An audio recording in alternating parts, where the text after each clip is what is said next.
복음 증거, 여러분들 무엇이 복음 증거입니까? 우리는 복음 증거, 그러니까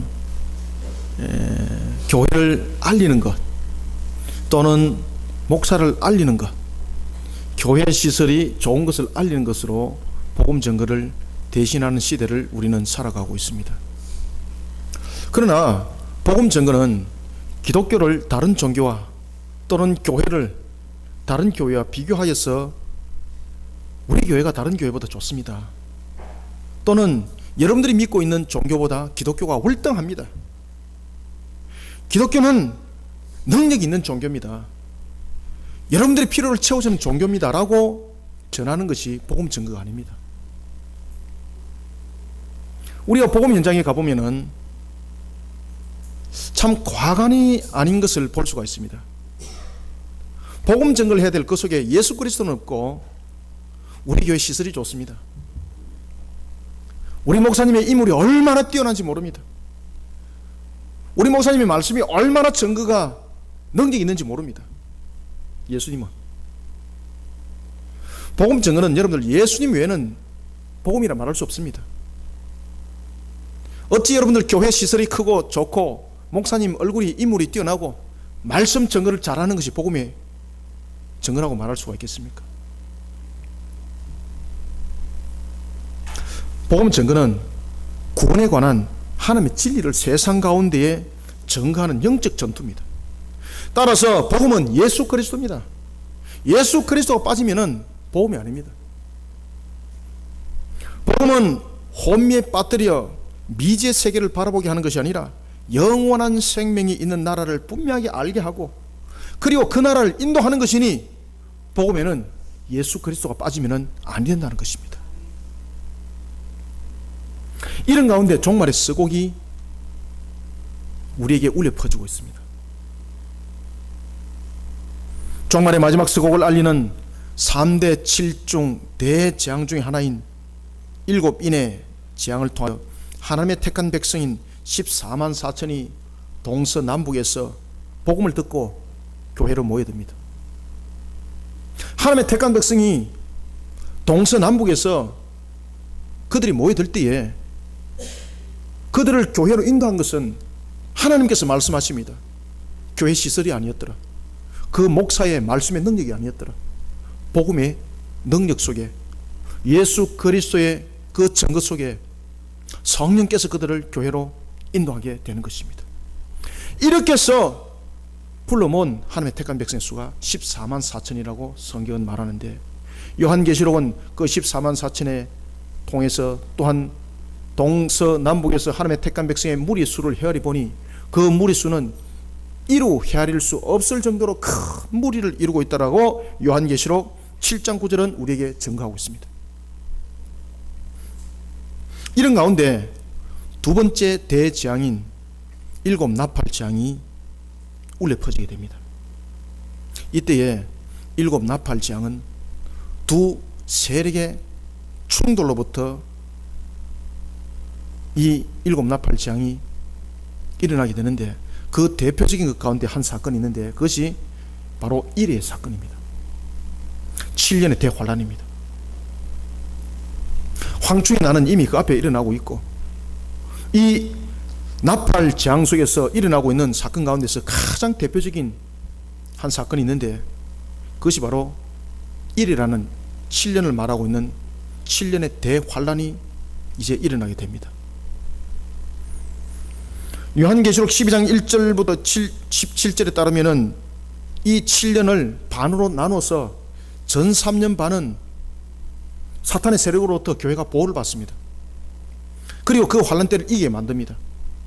그런데 곧 이어지는 후 3년 반, 곧 이어지는 바로 그 후 3년 반에는 사탄의 강력한 세력에 의해서 교회를 떠나는 자들이 얼마나 많은지 성경은 이렇게 말합니다. 대배교 현상이 일어납니다. 대배교 현상들이, 이것이 앞으로 여러분들 일어날 상황들입니다. 이때에 교회를 향해서 강력한 마귀의 세력들이 충돌을 일으키게 될 때에, 그때에 이 마귀는 거짓된 삼위일체의 세력을 구성하게 됩니다.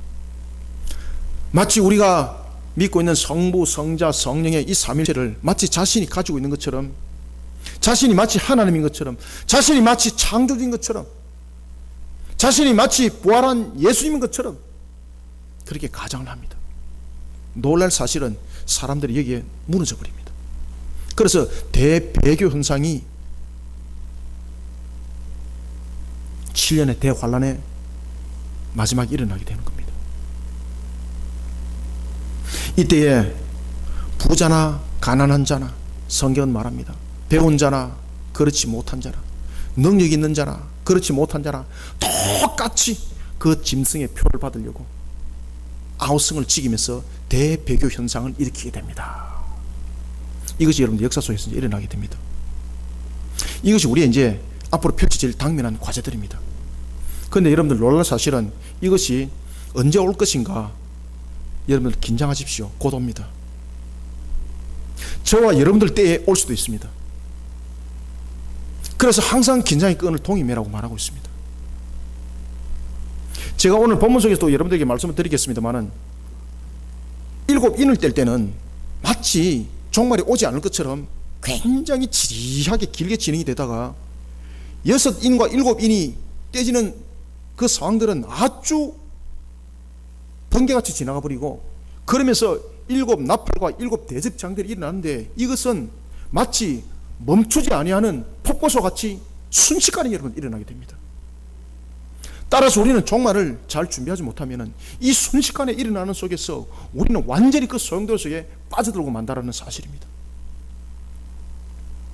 그러면은 우리는 이러한 종말 때를 살아가고 있는 저와 여러분들은 이러한 앞으로 닥칠 이 환란 때를 우리는 어떤 모습으로 준비하고 있어야 되고, 그리고 이 환란 때를 우리는 지금 어떤 모습으로 그 채비를 갖춰가야 되는가라고 성경은 우리의 질문을 하면서 동시에 가르쳐주고 있습니다. 바로 십자가 군병들이 되시길 바랍니다. 사랑하는 성도 여러분, 종말의 때를 살아가는 우리의 모습들은, 이 시대를 향해서 달려가는 우리의 모습들은 십자가 군병이 되지 않고는 견뎌낼 수가 없습니다. 왜냐하면 이미 우리에게 주신 하나님의 말씀이었던 요한복음에서도 이미 드러나고 있는 것처럼 십자가에서 다 이뤘다라는 그 군병의 십자가의 모습이 되지 않고는 우리는 마지막 이 환란을 이겨낼 수가 없습니다.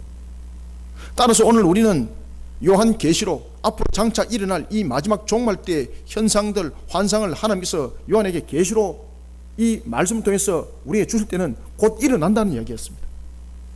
그리고 우리에게 이때를 어떻게 너희들은 예비하고 준비하는 자가 되어야 되는가 우리에게 말씀합니다. 우리는 정말 십자가 군병이 되어야 합니다.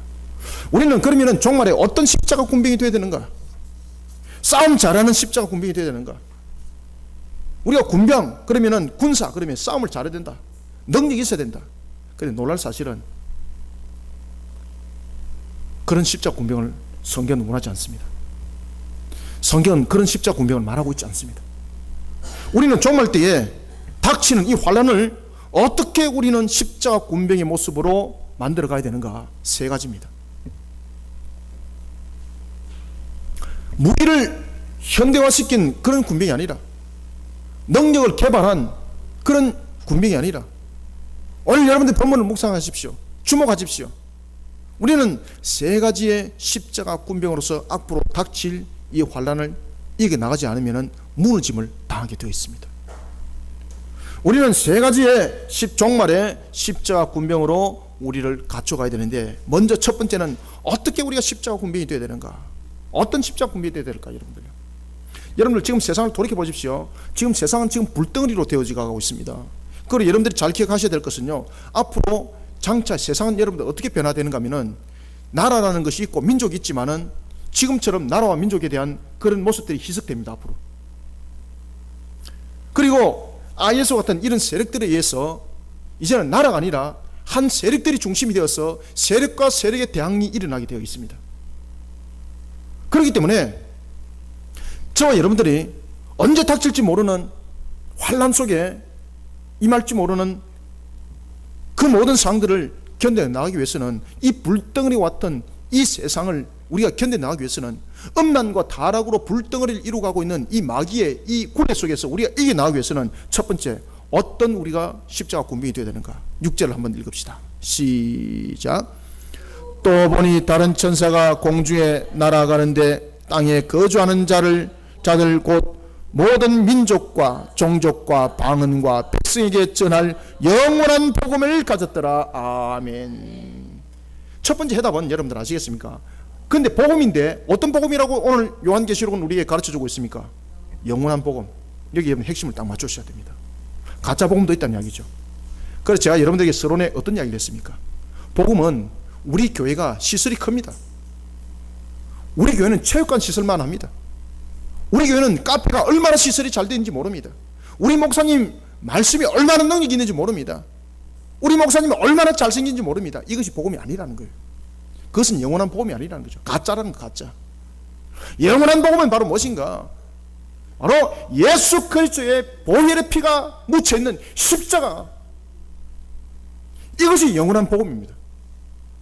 마지막 종말에는 이 복음을 들지 못하고는 살아남을 자 없다는 이야기입니다. 교회 속에도 물론 알고가 쭉정이가 있습니다. 하나님께서 교회 속의 알고가 쭉정이 속에 그 가리는 것도 우리에게 하나님의 영원한 복음인 진리의 말씀으로 그것을 갈라놓습니다. 또 거기서 판결이 납니다. 우리는 이와 같이 오늘 첫 번째 6절부터 8절을 통해서 어떤 십자가 군병의 모습으로 마지막 종말 때를 우리는 이겨나가고, 그리고 또한 우리가 무장해 나가야 되는가. 세상이 지금요 음란과 음행과 불의로서 불덩어리를 만들어가고 있습니다. 이건 여러분의 사탄의 작품입니다. 우리가 여러분 세계 첫째 곳곳에 보면 인터넷이 지금 하나를 되게 나가고 있습니다. 위성이 세계 첫째 곳곳에 떠서 모든 것을 하나로 만들어가고 있습니다. 매스메디아가 하나를 이루고 있습니다. 이런 속에 여러분 제일 먼저 꼽히는 것이 무엇인가 아십니까? 불의와 음란과 타락입니다. 그것을 지금 불덩어리로 만들어가고 있는 겁니다. 불덩어리는 세력입니다. 세력. 이것이 나중에 하나가 되는 겁니다. 그리고 이것이 나중에 하나가 되어서 이것이 나중에 666으로 나타나는 겁니다. 이런 악한 마귀의 권세에 의해서 온갖 음행과 불의의 불덩어리로 세상이 변해가고 있는데, 우리는 어떤 십자가 군병이 되어야 되는가? 영원한 복음이라고 말하고 있습니다. 따라서 첫 번째, 예수 그리스도의 영원한 십자가 복음으로 우리가 불덩어리로 변해가고 있는 그런 세상을 물리치면서 하나님 나라의 영광을 만들어 나가는 십자가 군병이 되어야 합니다. 이 모습이 되지 않으면 아니 됩니다. 마지막 종말에는 십자가 군병이 수비하는 군사가 아닙니다. 반드시 여러분 기억하셔야 됩니다. 마지막 종말에는 십자가 군병은 수비하는 군사가 아닙니다. 전투에서 싸워서 이기는 군사입니다. 세상의 불의와 부패와 타락으로 불덩어리가 되어 있는 그 세력을 피하여서 되는 것이 아닙니다. 그 세력과 싸워서 이겨야 합니다. 그 세력과 싸워서 이기기 위해서는 영원한 복음이 그 손에 쥐어져야 합니다. 바로 예수 그리스도의 십자가 복음, 예수 그리스도의 십자가 복음. 따라서 우리는 교회가 시설이 좋습니다. 우리가 교회가 다른 데보다 뭐 다른 것이 있습니다. 이것이 아니라 주 예수 그리스도를 믿어라. 그러면 너와 내 집이 구원을 받으리라. 라는 이런 영원한 십자의 복음으로 우리를 무장시켜서 싸워야 되는 것입니다. 따라서 우리가 복음을 전할 때에 예수 그리스도가 빠지고 교회의 건물을 자랑하고 시설을 자랑하고 그 목사의 능력을 자랑하는 것은 이미 끝난 겁니다. 그것은 이미 마귀와 전쟁에서 진 겁니다. 예수 그리스도가 빠져버린 그것이 어떻게 여러분들 영원한 복음이 될 수 있고 마지막 종말 때에 십자가 군병이 들을 수 있는 무게할 수가 있겠습니까? 전부 다 헛상이에요. 헛상. 보기는 멋지게 보입니다. 그런데 마귀가 언제든지 뚫고 들어갈 수 있는 헛상이에요. 전부 다. 우리가 여러분들 영화라든지 보면은 옷을 얼마나 멋지게 입고 놉니까? 그죠? 눈으로 볼 때는 철두철미하게 말이지, 방어가 철두철미하게 그 누구도 뚫지 못할 것이라고 예상하고 있던 그런 갑옷도 그냥 바람 하나 훅 불면 끝나버려요. 골리앗 보십시오. 다윗 앞에 섰을 때에 그는 철저하게 무장을 하고 다윗과 대결 현장에 서게 됩니다. 그런데 하나님께서 여러분들 그 허점을 딱 보시고 돌 하나로 그냥 끝내버리잖아요. 아시겠습니까? 저와 여러분들이 마지막 종말의 군사의 모습으로 세워져 우리가 불의한 세력들과 싸워서 나갈 때에 이제는 방어 아니고 싸워야 되는 것입니다. 영적 전투를 해야 되는 것입니다. 이 영적 전투를 치룰 때에 우리에게 정말로 필요한 것은 뭔가 하면 능력이 아닙니다. 주 예수 그리스도의 보혈의 십자가, 이 영원한 복음을 말하지 아니하면 우리는 무너지게 되는 것입니다.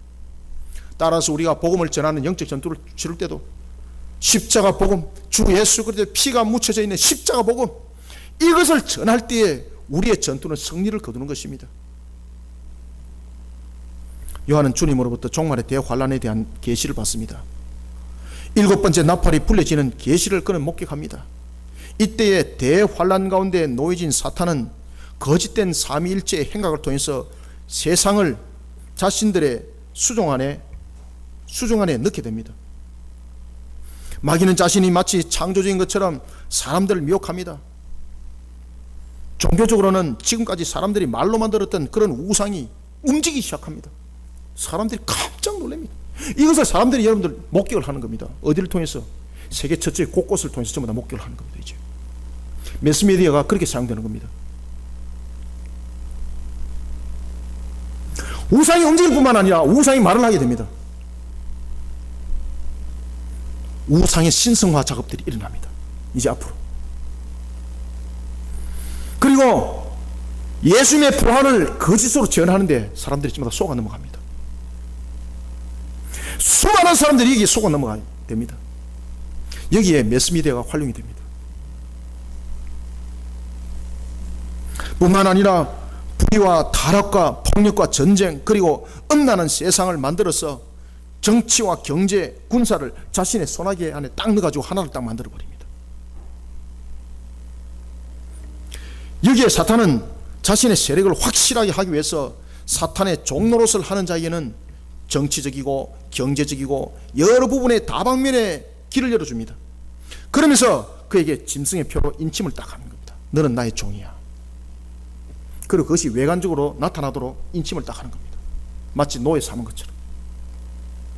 그런 짐승의 표를 받고 사람들이 살아나가는 시대가 이제 곧 펼쳐집니다. 그러나 자신을 숭배하지 않고 경배하지 않는, 다시 말하면 짐승의 표를 받지 않는 자들은 어떻게 되는가? 극심한 고통 가운데 놓여지게 되는 겁니다.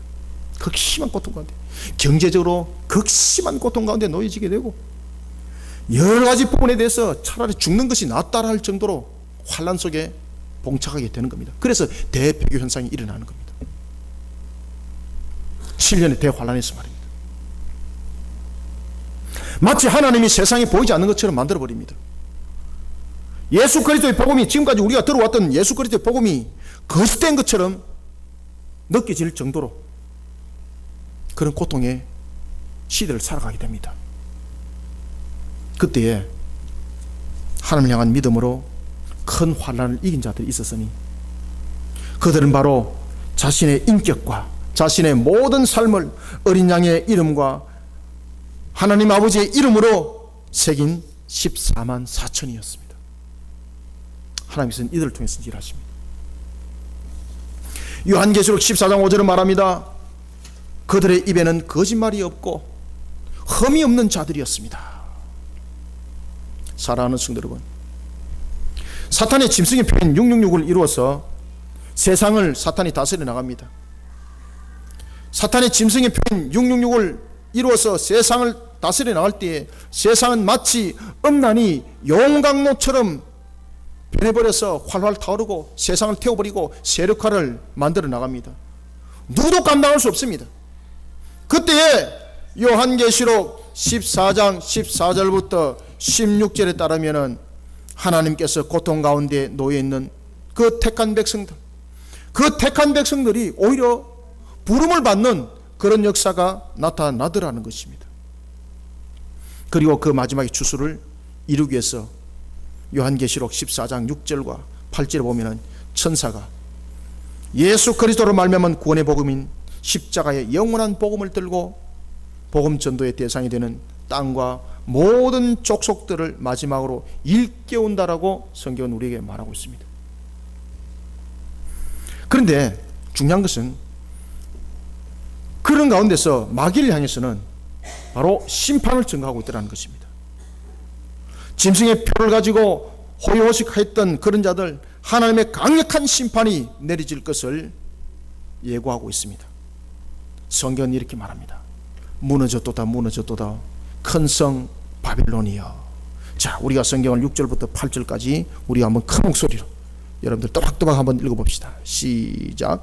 또 보니 다른 천사가 공중에 날아가는데 땅에 거주하는 자들 곧 모든 민족과 종족과 방언과 백성에게 전할 영원한 복음을 가졌더라. 그가 큰 음성으로 이르되 하나님을 두려워하며 그에게 영광을 돌리라. 이는 그의 심판의 시간이 이르렀음이니 하늘과 땅과 바다와 물들의 근원을 만드신 이를 경배하라 하더라. 또 다른 천사 곧 둘째가 그 뒤를 따라 말하되 무너졌도다 무너졌도다 큰 성 바벨론이여 모든 나라에게 그의 음행으로 말미암아 진노의 포도주를 먹이던 자로다 하더라. 아멘. 여러분, 우리는 이미 종말이 시작된 시대를 이미 살아가고 있습니다, 여러분들. 그런데 놀랄 사실은 이것을 사람들이 무감각하게 그냥 받아들이고 있습니다. 지금 여러분들 서구르파 유럽에 보면은 우리나라를 굉장히 걱정하고 있습니다. 곧 전쟁이 일어나는 거로. 그래서 8월 전쟁들도 계속해서 지금 일어나고 있습니다. 그런데 놀랄 사실은 그 외신의 기사를 읽어보면은 더 깜짝 놀랍니다. 그들이 뭐라고 기사를 쓰는가 하면은 우리는 이렇게 걱정하고 있는데, 전쟁이 곧 일어날 것을 예측을 하고 있는데 한반도에 있는 한국 사람들은 그렇지 않더라. 얼마나 편안한지 모르더라. 깜짝 놀랍니다. 그것은 무엇이라고 우리에게 간접적으로 말하고 있는 겁니까? 그만큼 우리가 무감각해졌다는 이야기입니다.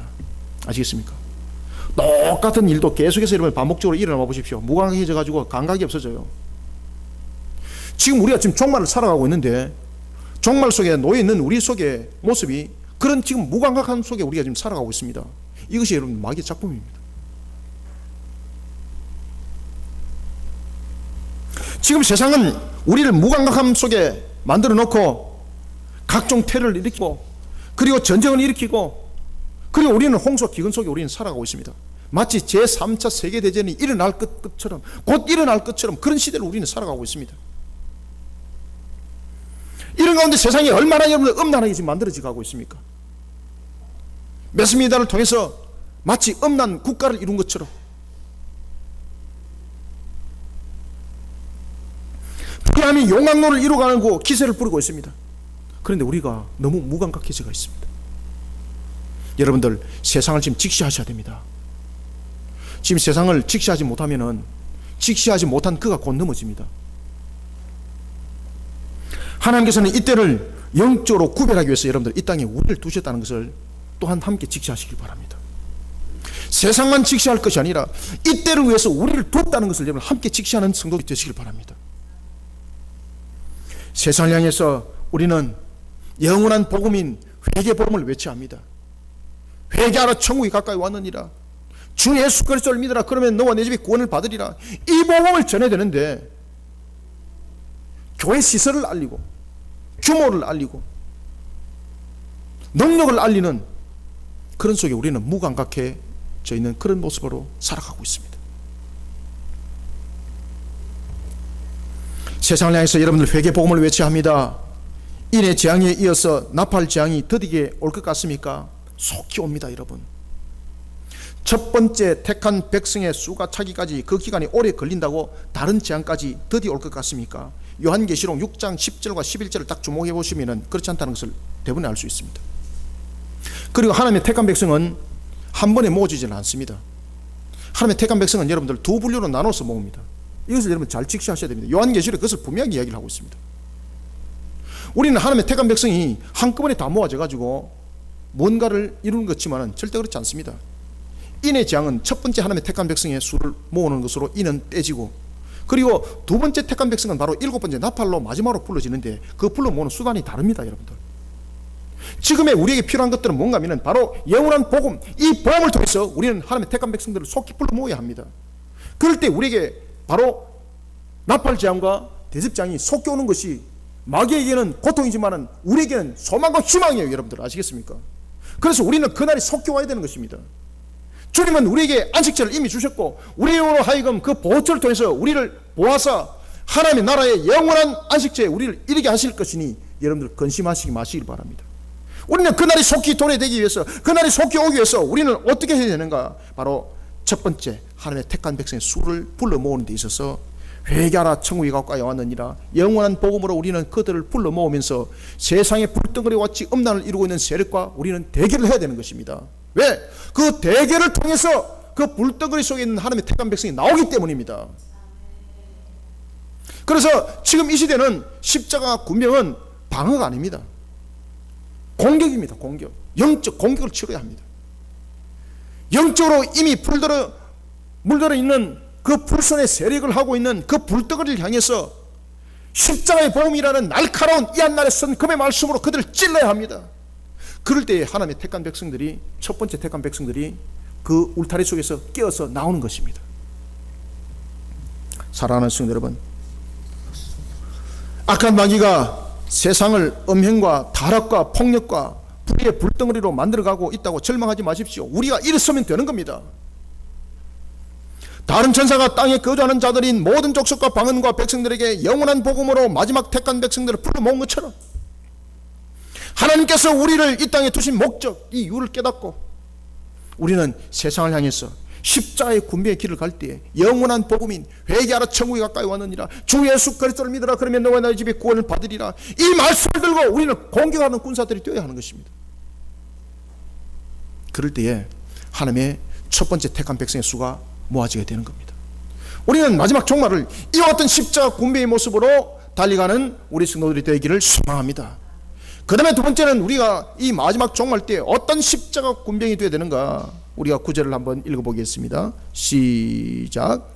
또 다른 천사 곧 셋째가 그 뒤를 따라 큰 음성으로 이르되 만일 누구든지 짐승과 그의 우상에게 경배하고 이마에나 손에 표를 받으면, 아멘. 10절에 보면 표를 받게 되면 어떻게 된다고 말하고 있습니까? 진노의 포도주를 마신다는 거죠.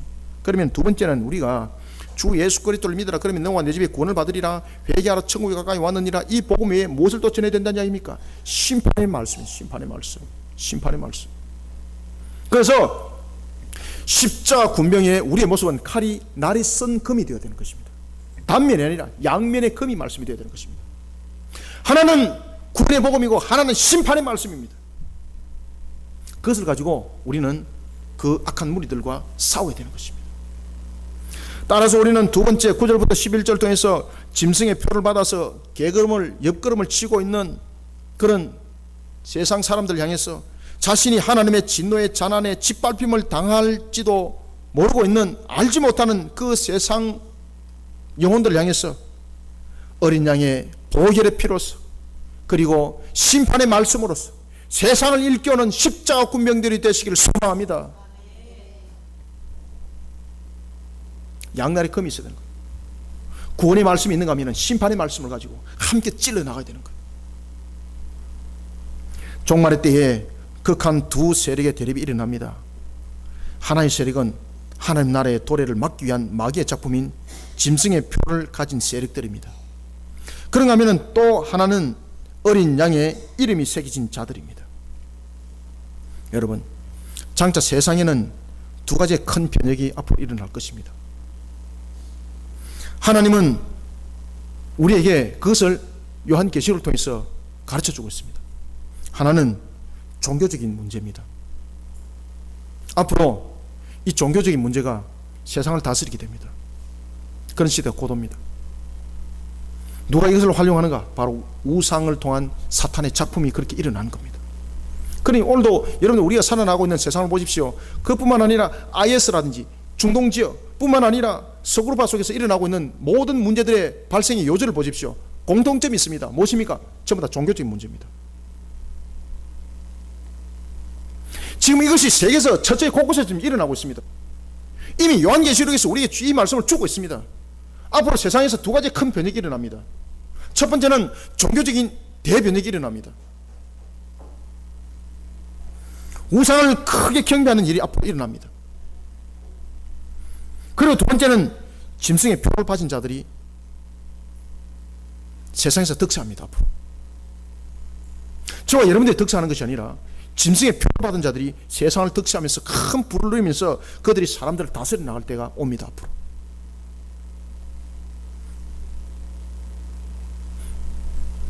그때에 일시적인 자신의 생존을 위해서 자신의 영혼을 팔아먹는 자들이 등장합니다.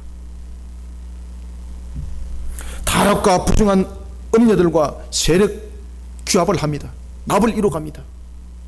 그러면서 우상경배 속에 살아나가면서 자신의 모습이 마치 큰 성 바벨론이 된 것처럼 그렇게 살아갑니다. 야, 맞아. 여기가 맞았어. 여기가 맞았어. 여기가 내가 살 곳이었어. 라고 그들이 그렇게 살아갑니다. 세상이. 여러분들, 요즘에 여러분 스포츠 경기도 한번 보십시오. 얼마나 스포츠 경기들이 여러분 악랄해지고 얼마나 여러분 험악해지는지 모릅니다. 철장 속에 사람 둘이를 가둬서 서로 간에 마치 죽이듯이 경기를 벌이고 있습니다. 그리고 사람들은 그것을 보면서 내기를 하고 있습니다.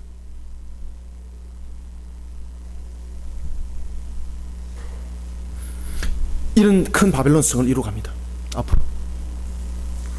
그러나 세상에 어떤 능력으로도 무너뜨릴 수 없을 것만 같았던 그런 큰 성 바벨론, 자신들의 모습 하나님이 썩더려 버립니다.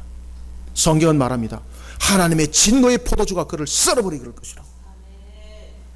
요한은 계시의 말씀을 통해 우리에게 분명한 것을 가르쳐주고 있습니다.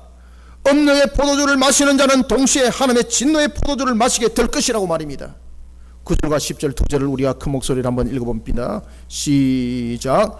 또 다른 천사 곧 셋째가 그 뒤를 따라 큰 음성으로 이르되 만일 누구든지 짐승과 그의 우상에게 경배하고 이마에나 손에 표를 받으면 그도 하나님의 진노의 포도주를 마시리니 그 진노의 잔에 섞인 것이 없이 부은 포도주라. 거룩한 천사들 앞과 어린 양 앞에서 불과 유황으로 고난을 받으리니. 아멘. 요한계시록 16장 2절에 따르면 마귀의 세력을 향한 7 대접장, 그 재앙이 내릴 때에 짐승의 표를 가진 그런 자들, 우상을 경배하면서 자신을 마귀의 피난처로 삼았던 큰 성 바벨론의 모습을 하고 있었던 그들 완전히 썰어버립니다. 성경은 말합니다. 그들은 악하고 독종으로 고통을 당하게 될 것이라고. 그리고 요한계시록 18장에 보면은 그들의 경제 구조가 무너질 뿐만 아니라 요한계시록 20장 14절을 주목해 보십시오. 백보자 심판대에서 그들은 둘째 사망이라는 바로 영원히 불타오르는, 빠져나오지 못하고 영원히 고통 속에서 죽음만을 맛보는 그런 분노 속에 그들은 던져짐을 당하게 됩니다. 뿐만 아닙니다. 거짓된 삼일체를 구성했던 그들 또한 하나님의 불못에 강력한 심판을 받습니다. 요한계시록 16장 13절은 더러운 세정의 모습을 하면서 거짓된 삼일체 모습을 하고 있었던 두 짐승을 향해서도 요한계시록 19장 20절은 말합니다. 산채로 유황 불못에 던져지리라. 뿐만 아니라 요한계시록 20장 10절은 말합니다. 마귀의 심판이 바로 곡과 마귀의 전투를 통해서 불과 유황 불못에 던져짐을 당할 것이라고. 사랑하는 성도 여러분, 자신이 그리스도의 보혈의 인침을 받았는지 마귀가 주는 짐승의 표를 받았는지 알지 못하는 우리는 무감각한 시대를 지금 살아가고 있습니다. 얼마나 무서운 시대를 지금 살아가는지 모릅니다. 감각이 없는 것보다 여러분 감각이 있는 것이 오히려 소망이 있어요. 무감각하다는 것은 이미 소망을 잃어버렸다는 이야기예요. 그러면 이 무감각한 것을 어떻게 되는가? 감각을 살려야 되는 거예요. 그런데 이 감각을 살리는 것은 다른 방법이 없더라는 겁니다. 바로 심판의 복음을 함께 전해야 되는 그 속에 그 감각을 살려나가는 겁니다.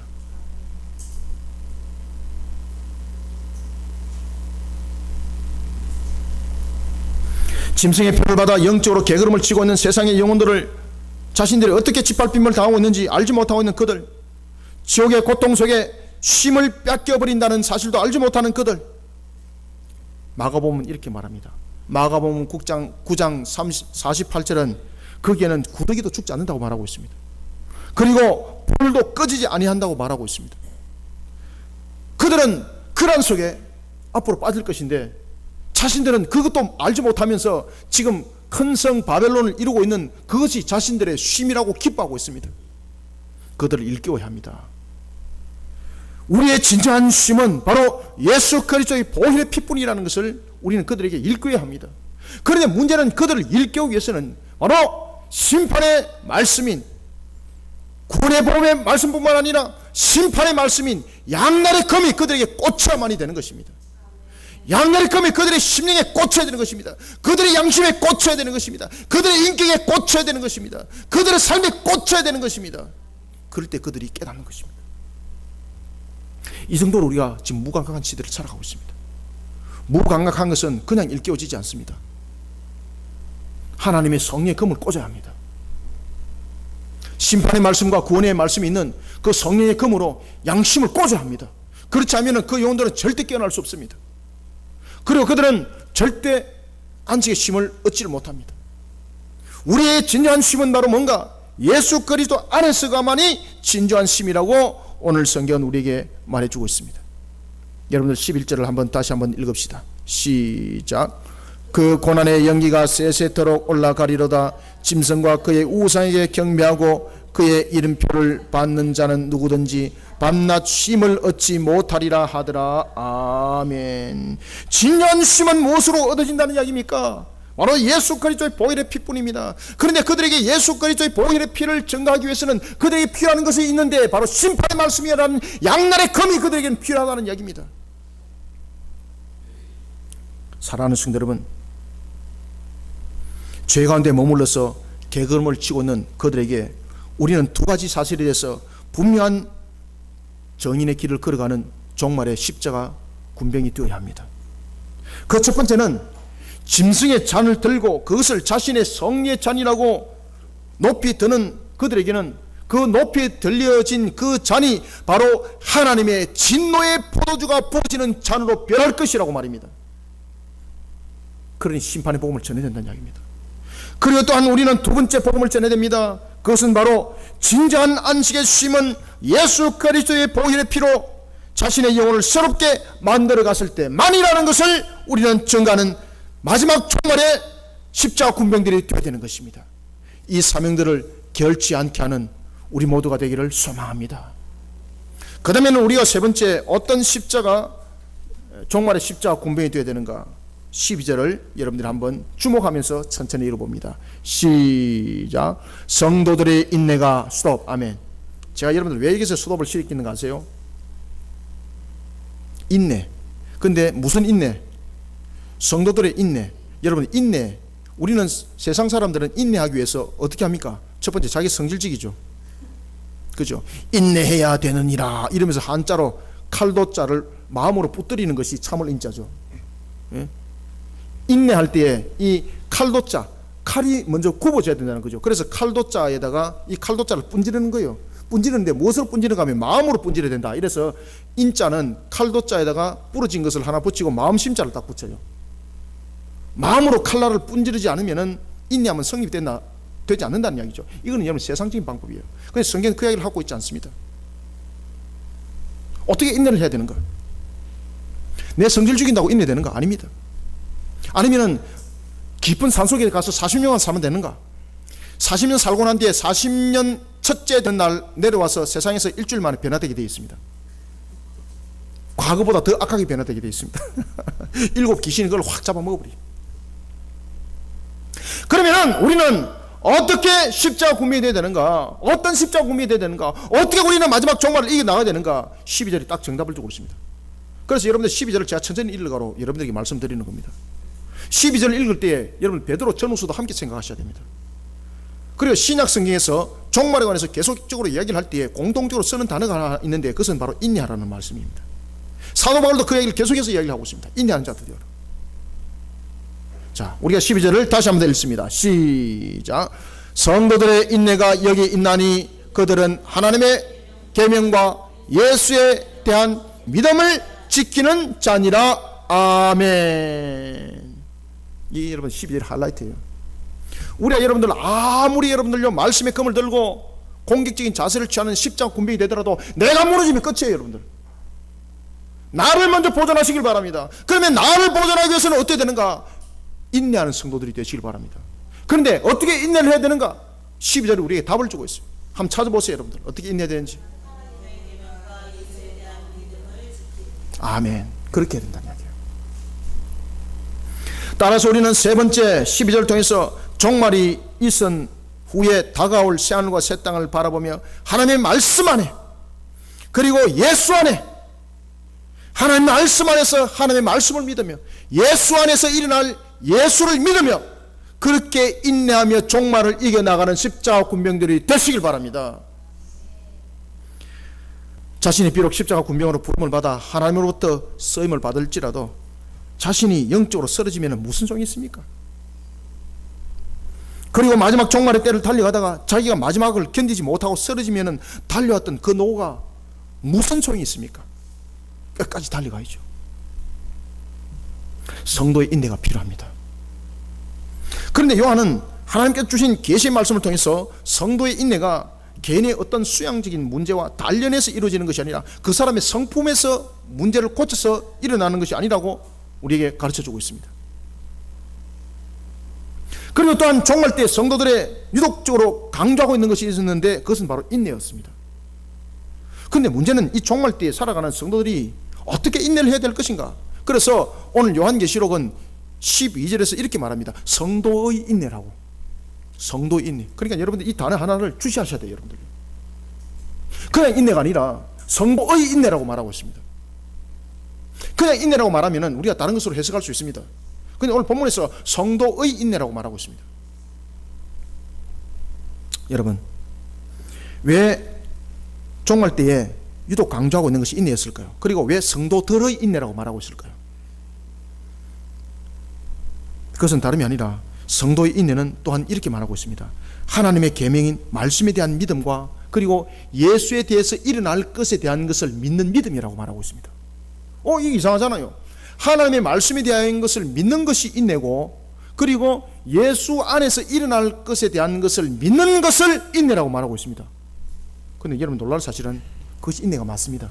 왜 그런가 하면 하나님의 말씀대로 이루어질 줄 믿으니까 그 말씀이 이루어질 때까지 내 인내는 성령께서 함께 일으키는 거예요.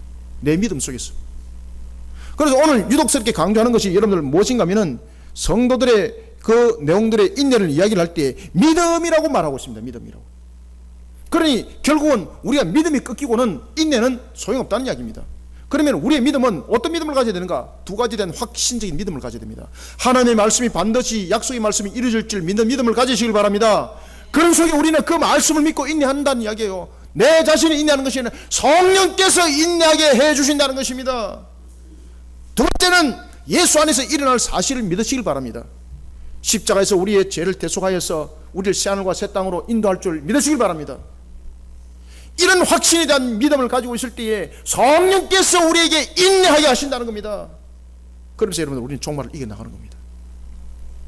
그러면은 왜 이와 같이 종말의 때 인내의 근원이 성도의 신앙 속에 담겨 있냐라고 말을 하고 있을까요? 그리고 왜 성도의 인내라고 말하고 있을까요? 그것은 바로 종말에 일어날 상황들 때문에 그렇습니다. 요한계시록을 여러분 주목하셔야 됩니다. 요한계시록 13장을 여러분 주목하시면 제가 지금 왜 이런 말씀을 여러분들에게 드리는지를 여러분들이 이해를 하실 겁니다. 그래서 제가 요한계시록을 특히 설교를 할 때에 정말로 제가 속에 있는 것을 그냥 다 쏟아부었으면 좋겠어요. 지금 제 속에 있는 거 한 10%도 지금 안 쏟아붓고 있어요. 제가 지금 사람들이 이해를 다 못하니까.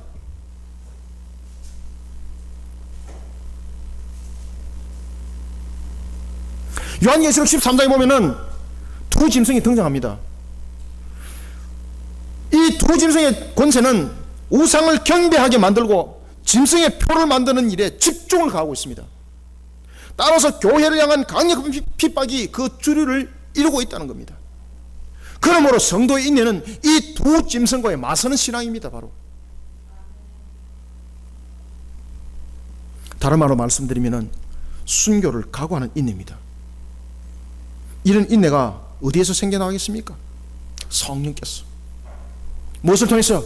우리의 믿음을 수반해서 신앙의 확신인 믿음에서 생겨나는 것입니다. 그러니 하나님의 택한 백성이 지켜야 될 하나님의 계명인 말씀을 향한 믿음과 예수 그리스도가 자신의 죄를 대속하고 부활과 영생의 길로 인도할 것이라는 확신의 믿음은 종말을 인내하게 만듭니다. 누가? 성령께서 말입니다. 성령께서. 여러분, 인내는 믿음의 다른 이름입니다. 믿음을 지킨다는 것이 얼마나 어려운지 디모데후서를 읽어보면 압니다. 디모데후서 4장 10절에 보면은 바울과 함께 동역을 이루었던 데마는, 사도 바울이 마지막으로 자신의 인생을 정리할 때 이렇게 말합니다. 데마는 세상을 사랑하여 나를 떠났고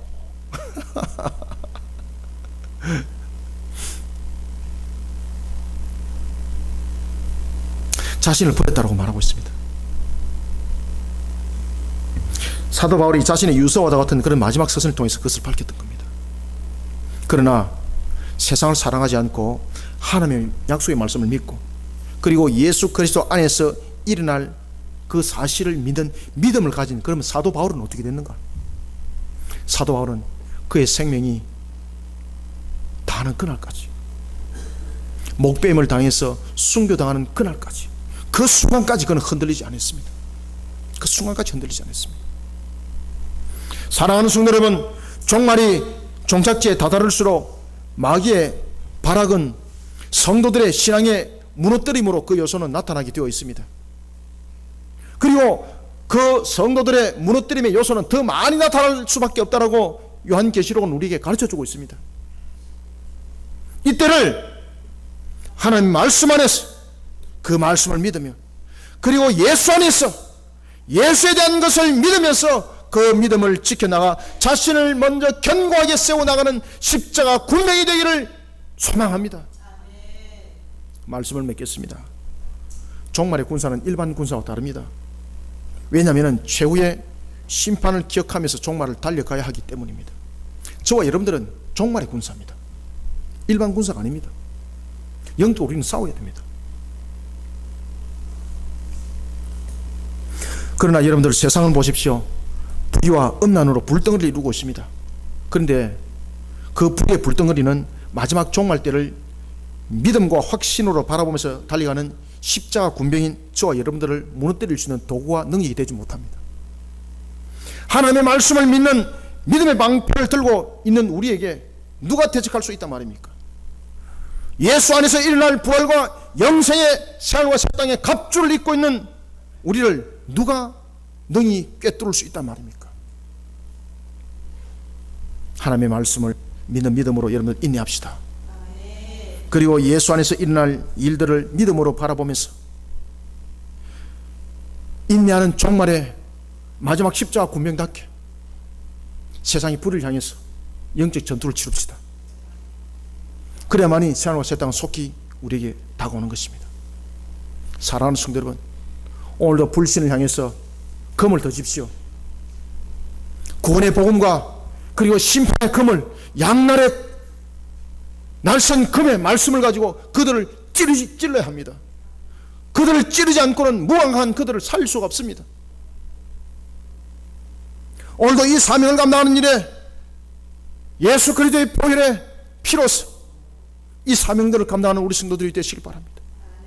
하나님의 말씀을 믿으면서, 하나님의 말씀을 믿는 그 믿음으로 예수 안에서 일어날 그 사실을 믿음으로써 나를 먼저 무장하면서 달려가는 우리 십자가 군병, 종말의 성도가 되어 새하늘과 새 땅의 산시련의 역사를 속히 이루는 그 사명을 힘있게 감당하는 저와 여러분들이 되기를 소망합니다. 기도하겠습니다. 살아계신 아버지 하나님, 주님의 은혜를 감사드립니다. 오늘도 주신 말씀대로 마지막 종말의 때를 써내려갈 때에 어찌 나의 능력으로 종말의 때를 써내려간다 말할 수가 있겠습니까? 성령이며 우리의 인약함을 아시는 하나님, 우리의 부족함을 아시는 하나님, 우리의 무죄함을 아시는 하나님, 주님의 십자가로 우리를 무장하여 하나님의 뜻 이루게 하여 주시옵소서. 주님의 말씀으로 지혜자를 삼아주시고 세상의 지식으로 평가하고 판단하는 어리석음에 빠지지 않게 하여 주옵소서. 짐승의 표를 들었는지 내가 오늘도 주님의 백성의 인침을 받았는지 알지 못하는 무감한 이 시대를 우리가 어찌 일깨우겠습니까? 주님이여, 예언의 말씀인 십자가의 복음의 말씀과 그리고 단 심판의 말씀에 양날의 건 양날의 선 금의 말씀으로 그들의 심령의 양심을 찔러 일깨우는 일에 쓰임받는 십자가 군병 되게 하여 주시옵소서. 뿐만 아니라 내가 주의 말씀으로 오늘도 바로 세워져 그 말씀을 믿는 믿음으로 내 무장이 이루어지게 하여 주시고, 또한 예수 안에서 일어날 사실에 대해서 믿는 그 믿음으로 인내하는 자가 되어 주님의 뜻을 끝까지 준행하며 달려가는 자 되게 하여 주시기를 원합니다. 살아계신 하나님, 오늘 이와 같이 주신 말씀으로 우리 모든 성도들이 종말 때를 힘있게 서내려가여 하나님으로부터 참으로 수고한다 나의 종아라고 주님으로부터 그 인침을 받은 자뿐만이 아니라 하나님으로부터 칭찬받는 주님께서 그 땀을 씻어주는 자가 되게 하여 주시옵소서. 아버지여, 오늘도 우리 속에 담겨진 것은 주님의 이름으로 임친 것으로만 끝나는 자가 아니라 십자가 군병으로서 그 사명을 감당하는 길에 들어서고자 오늘도 이 시간에 엎드려 사오니 하나님, 예배 가운데 나온 우리 모든 성도들 오늘도 주신 이 말씀으로 능력으로 일어나게 도와주시옵소서. 오늘도 주신 이 말씀으로 우리가 회복된 십자가 군병되게 하여 주옵소서. 세상의 영적 전투를 치룰 때 주님의 능력으로 그 값을 치르게 하여 주시고 주님의 능력으로 일어서 달려가게 도와주옵소서. 성령님이여, 오늘도 주신 말씀으로 우리를 완전히 뒤덮어 주시길 소망하며 예수님의 이름으로 기도드립나이다. 아멘.